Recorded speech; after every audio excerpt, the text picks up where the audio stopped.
It might help to recall that Whitey Bulger is an ex-convict. Yeah. And that his parole category is supervised release status, a designation that we would be required to get withdrawn, or else we would be in violation of Bureau regulations. So, we withdraw or we violate. What we don't do unless we're clinically insane is blow this chance.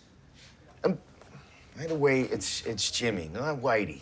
And what makes you so sure that he's gonna be a reliable suspect? Jimmy, his brother Billy, and me. And that is a bond that doesn't get broken. First, let me start by saying congratulations on the movie. Thanks. You and Johnny together are just tremendous in it.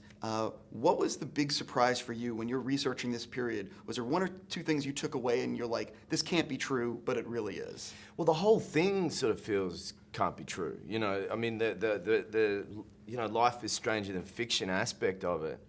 But I think the more and more I dove into it, realizing that as the DEA and as the Massachusetts State Police were building a massive and kind of solid case to bring Jimmy down, that this unholy alliance, as it refers to on the poster, you know, that John was so brash at just sort of walking into offices and basically tearing up information, like it was okay to do it. I mean, I just thought the guy was so bold. Yeah, he didn't screw around. No, there was no mucking around. One of my favourite scenes in the movie is actually the scene with Corey Stoll, because it reminded me of when I first read the script and so deep into the story, finally someone says something that has a sense of reason to it, and you're like, how the fuck did this happen? How the fuck did they keep going for so long? I mean, I don't think this story could happen in today's day and age in any way, shape, or form. No, well, also social media sort of puts spot fires out, and things don't get to go on unchecked as they used to, I think. You guys filmed in real locations.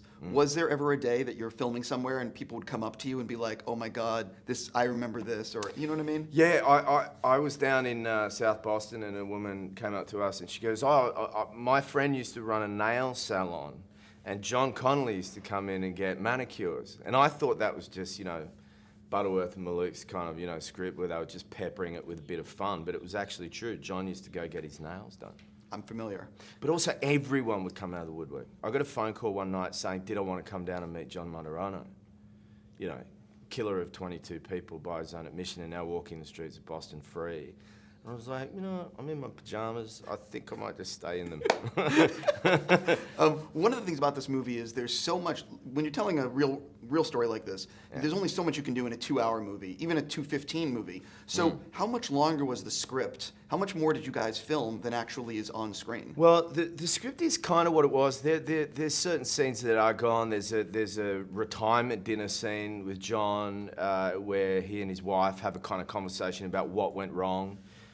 There's stuff like that, but it's more that the book is this dense, almost greatly episodic sort of series of messed up things that happen that I think is just begging for a, you know, like a Boardwalk Empire style series, because, you know, you do have to distill it and chuck a lot of great stuff out, which is a shame. But, you know, I think the essence of what's there has kind of been distilled into something really special.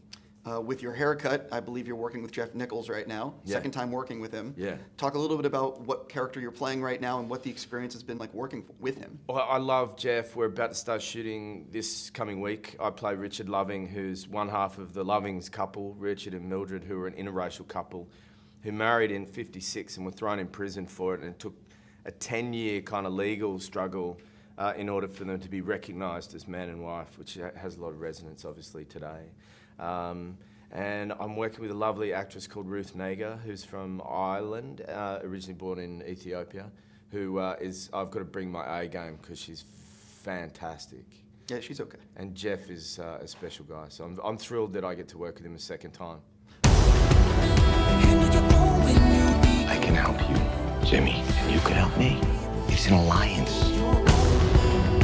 Get the FBI to fight our wars, and we do whatever we want to do. If he gives me his word, he will keep it.